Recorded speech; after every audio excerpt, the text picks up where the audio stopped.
If you know the enemy, and know yourself, you need not fear the result of 100 battles. The Art of War, by Sun Tzu. This video is going to be an introduction to Darius, the recently released League of Legends champion that has been called overpowered. Oftentimes, once you get to play the character and learn its strengths and weaknesses, it doesn't seem so overpowered anymore. So in this video, I'm going to show you what exactly Darius can do, so you know how to utilize him effectively as a Darius player, or can fight against him better trying to counter him.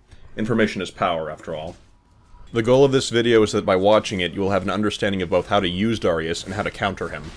First, we'll start with his passive, Hemorrhage. Despite looking like an underwhelming passive at first glance, this is more powerful than it looks. Most people who see this will think of Gangplank's passive, which is also a stacking damage over time effect, which does pretty insignificant damage. The Darius passive does significantly more damage, more enough to make a difference. So far I've had many cases where people thinking they got away bled out. Far more than I ever would have with Gangplank's passive. I'll demonstrate just how much damage it can deal, even in early game. You know how in the early game when you fight someone, you almost kill them, you get them really low, you ignite them, but you're so low level that your ignite can't overpower the healing potion they were using, or the character's default health regeneration? Yeah, Darius' passive, combined with ignite, will overpower the effects of a healing potion, even at low level as demonstrated here. Let's compare between the damage from his passive and Gangplank's. At level 1, Gangplank's passive, from one hit, will deal 4 damage every second for 3 seconds, 12 damage total.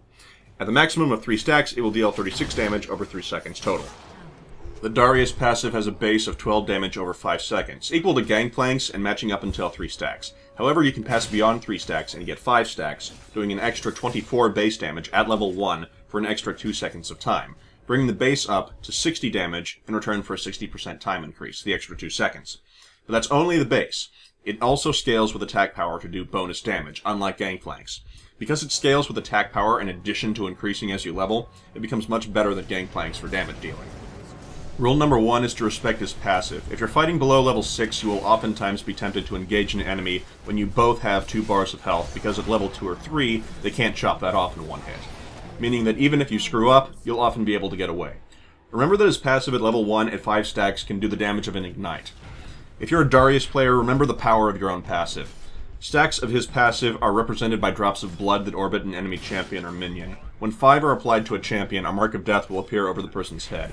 This doesn't do anything special, it doesn't slow or anything. It's just a visual indicator that the person has reached the maximum number of bleed stacks. Your passive is applied on your Q spell, W spell, ultimate, and auto attacks. Your E spell does not apply Hemorrhage, and you cannot apply stacks with splash damage, such as that from a Tiamat.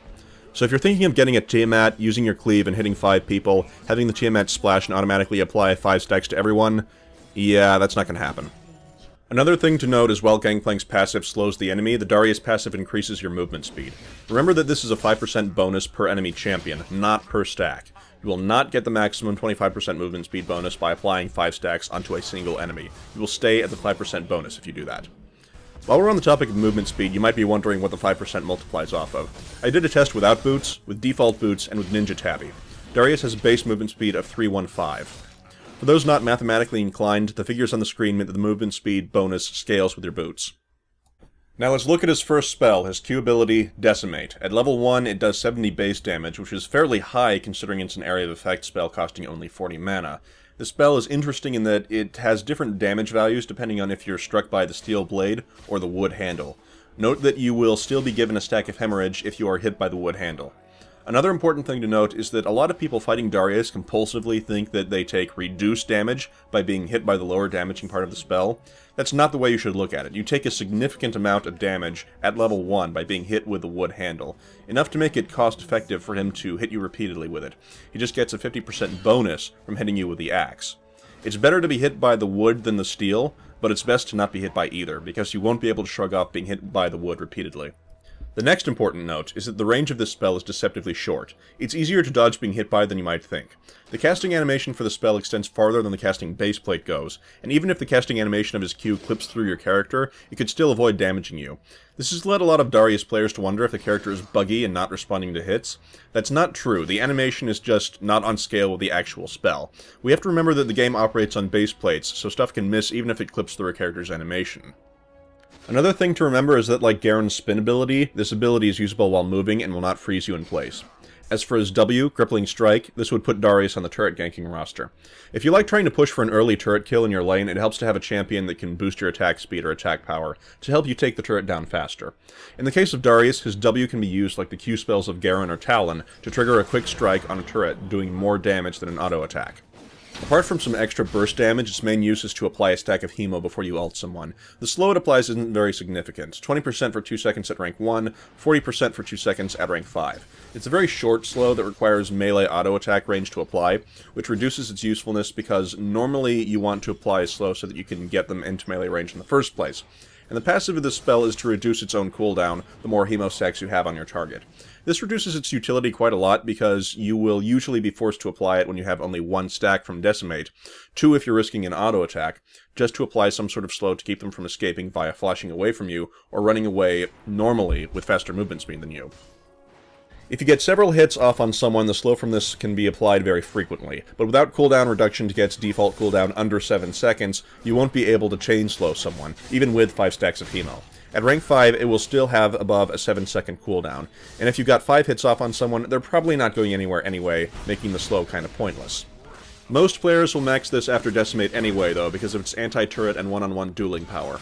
The slow will really only prevent an enemy from escaping if you have a teammate near you that's on their way with their own CC to help you, or you invest some gold into cooldown reduction.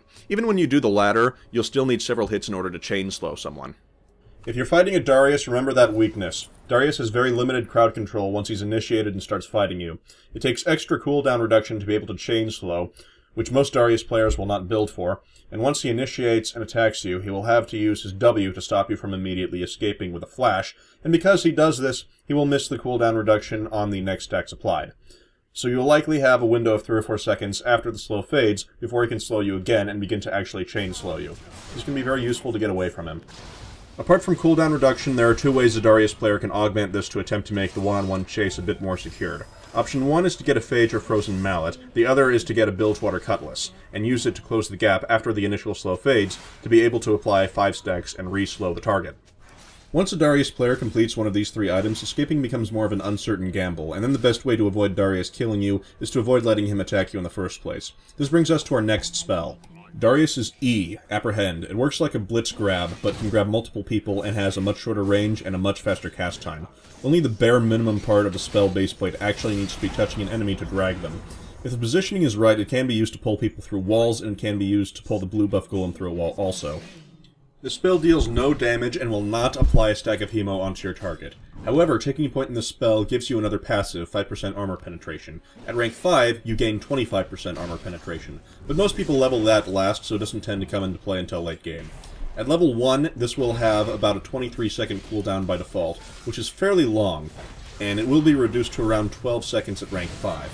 The main use of this spell, apart from passive armor penetration, is to use it as an initiate, or to grab people back who are trying to run away.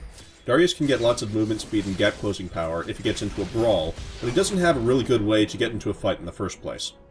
The spell's main weakness is that it's got very limited range. If you know how to dodge a blitzcrank grab, you should be able to adjust to the new grab fairly quickly. The passive from this spell is very useful, but most players will take rank 1 and max it last. Until that point, this will be used either as a blitz grab to initiate, or a blitz grab to keep someone from fleeing when they were dumb enough to face check your bush. However, it does have one other important ability. Because this spell casts faster than a blitzcrank grab, you can use it to pull Warwick out of his ultimate, pull Malzahar out of his ultimate, cancel a Lux or Ezreal ultimate, etc. So if you get good with the spell and you're in the right spot and can react quickly enough, you can use it to interrupt channeled spells. Another thing is that the grab effect works on players in stealth, and if you're not currently targeting anything, it will show their nameplate, even if they're stealthed.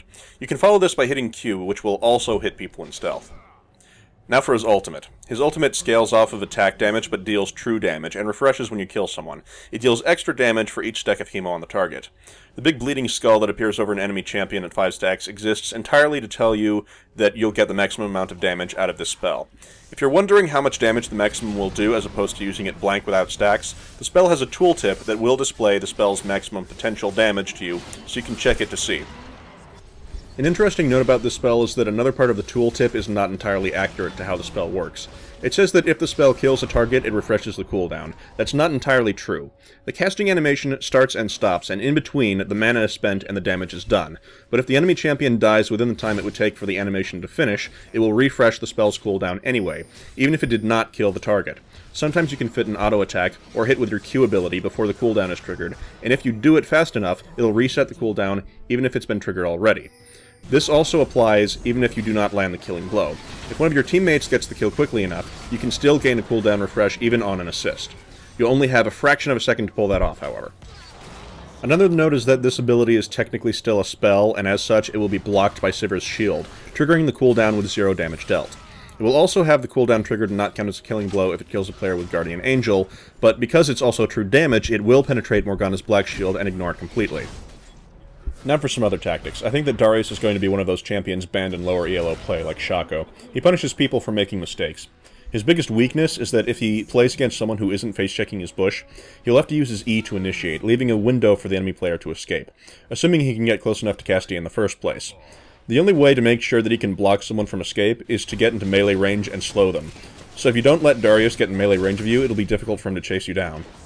This makes Darius a bit of a bush warrior. He will be able to chase someone down one-on-one if he can apply 5 stacks of Hemo and refresh his slow, and to keep someone from escaping within that time, if he is fighting one-on-one, barring really slow champions, he will need his E to keep them around before all 5 stacks are applied and slow is refreshed. If you don't let him get in melee range of you, he'll have to use his E to initiate on you, and by the time it's off cooldown, you could be long gone. As I mentioned, Darius seems to be another one of those champions to carry people out of ELO hell. If you stay far enough away from him to avoid being hit by his E or melee auto attack, he cannot CC you, short of building a Bilgewater Cutlass or Burning Flash to get on top of you. If your team has a lot of wards and knows not to get too close to him, he's much harder to feed. This makes the ideal counterpick for Darius in ranked a caster. Darius will most often be played as either a jungler or top solo. So if you get a top lane that can kill creeps from a distance and ward river, Darius won't be able to kill you as either top solo or gank you as a jungler effectively, unless you make a mistake. Once again, if you stay away from him, he can't hurt you short of him having flash and you not having flash. He cannot silence, he cannot stun, he can't do anything that would lock your spells out, and he can't CC at all unless you're close enough to him to almost be in melee range. Darius does have a hidden passive, however, that means that you should be wary of him even if he isn't fed.